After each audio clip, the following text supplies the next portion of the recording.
The McDonald brothers built the system, but lost the empire. And history repeats itself. Visionaries often invent the future, only to see others profit from it. It happened with fast food, and decades later, it happened with music. In the early 2000s, the music industry was collapsing. CD sales were dying, piracy was rampant, and Napster had changed everything. No one could figure out how to stop millions of people from downloading free music. But one quiet founder in Sweden thought he had the answer. His name was Daniel Ek, and the system he built didn't just fight piracy, it reshaped the way the entire world listens to music. This is the rise of Spotify. To understand Spotify, you have to understand the chaos before it. The year was 1999. Napster had just exploded onto the internet. For the first time, anyone could download almost any song, instantly and for free. The music industry went to war. Lawsuits, shutdowns, endless attempts to stop piracy. But the truth was obvious. People didn't want to pay $20 for a CD with 2 good songs. The genie was out of the bottle. Piracy was convenient. Legal music wasn't. And for the first time in history, the industry was shrinking. Daniel Ek saw this problem up close. Born in Stockholm, he was a computer prodigy, building websites at 14, and a millionaire by 23 after selling his advertising startup. But instead of retiring, he wanted to fix music. Ek believed piracy wasn't about greed, it was about access. If people could get music instantly, legally, and affordably, they'd choose that over piracy. In 2006, Ek and his co-founder Martin Lawrenson started building Spotify. Their goal wasn't just another music store, it was instant on-demand music. Every song in the world, just a click away. But the real genius was in the model. Spotify would be free, supported by ads. And for those who wanted more, no ads, higher quality, offline listening, there was a paid subscription. To listeners, it felt like piracy, but legal. To the music industry, it was salvation. Spotify could bring money back into recorded music after years of collapse. The problem? Convincing record labels. The labels were terrified. They just watched piracy destroy their business. And now this young Swede was asking them to license their entire catalogs for pennies per stream.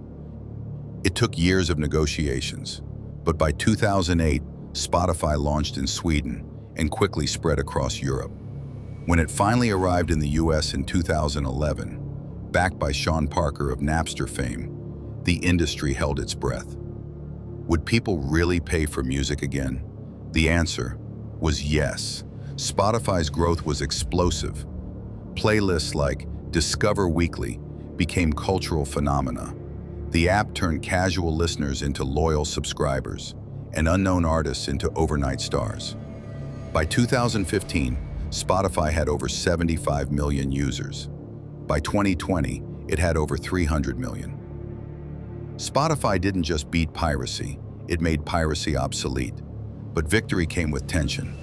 From the beginning, artists complained about low payouts. Spotify pays a fraction of a cent per stream, money that's divided among labels, distributors, and then, finally, the artist. For superstars like Drake or Taylor Swift, that added up to millions. But for smaller artists, it felt like exploitation. Taylor Swift famously pulled her catalog in 2014, saying, "Music should not be free."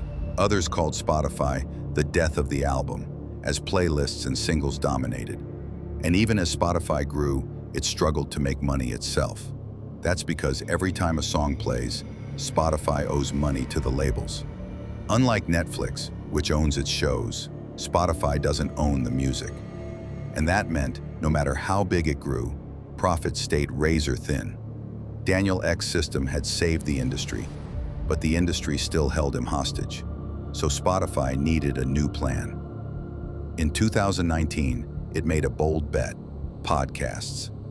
Spotify spent over $1 billion acquiring podcast studios and exclusives. The biggest gamble was the Joe Rogan Experience, signed for more than $200 million. It was a move to shift Spotify from music to audio, where it could finally own its content. The strategy worked, at least in part. Spotify became the #1 podcast platform globally, but controversy followed. The Rogan deal sparked boycotts, misinformation debates, and intense scrutiny. Spotify wasn't just delivering music anymore, it was shaping culture and taking the heat for it. Despite its dominance, Spotify still faces a paradox. It has over 600 million users. It dominates streaming. It generates billions each quarter. And yet, it continues to struggle with profitability. Investors question if its model can ever work. Artists remain frustrated with tiny payouts.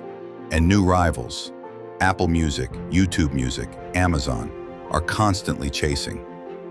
Spotify is both a savior and a villain. It saved recorded music from piracy, but also devalued it, turning songs into background noise in a never-ending stream.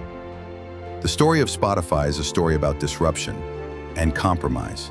Daniel Ek didn't invent music streaming. He perfected it, packaged it, and scaled it globally. But in doing so, he built a system that left everyone slightly unsatisfied. The labels still want more. The artists still want more. And Spotify itself still wants more. Like the McDonald brothers, Ek built a system that changed the world. But unlike them, he refused to let go. Spotify today is not just a company. It's the soundtrack of modern life. From piracy to playlists, from Taylor Swift to Joe Rogan, Spotify reshaped music forever. But its story is still being written, because disruption never stops. And just as Spotify once dethroned piracy, a new challenger may already be waiting in the wings. Next time, we'll look at a founder who spent all of her life's savings into her idea and built an empire with it. Now I want to hear from you. Which founder, company, or rise and fall story should we cover next? Drop your ideas in the comments, and it might just become the next episode of The Founder Files.